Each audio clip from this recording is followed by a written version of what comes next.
د پاکستان ولسمشر ویلي غواړي د افغانستان جون او هلکانو ته د آنلاین زده کړو زمینه برابره کړي.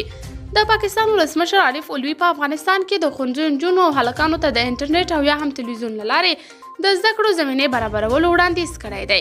د نوموړي په ټویټر پاڼه کې لیکل شوي چې هغه دا څرګندونې د پاکستاني د دیني عالمانو پلاوي له مشر مفتي تقي عثماني سره کابل ته له روانېدو مخکې په ټلیفون کې کړي دي. یاد پلاوی له پاکستاني طالبانو سره د خبرو لپاره پرون کابل ته رسیدلی دی.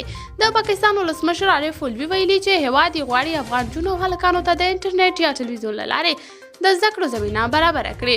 هغه زیاته کړې چې د پاکستان د علامه اقبال او پاکستان د مجازي پوهنتون له لارې به افغان زده کوونکو ته د زده کړو زمینه برابره شي.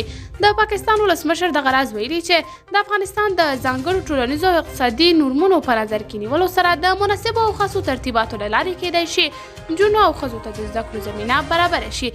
په ټویټر کې لیکل شوي د عارف الوی دغه وړاندیز به د مفتي تقي عثماني لخوا په کابل کې د اسلامي امارت له مشرانو سره په لیدنو کې شریک شي. د پاکستان ولسمشر دا څرګندونې په داسې حال کې کوي چې په افغانستان کې د نجونو ښوونځیو د تړل کېدو 312 ورځې تېرېږي او میلیونونه نجونې لا هم له ثانوي زده کړو بې برخې شوي دي. قدرمنو لیدونکو، تاسو د دې موضوع په هکله څه نظر لرئ؟ خپل نظریات له موږ سره په کمنټ کې شریک، ویډیو لایک او چینل سبسکرایب کړئ.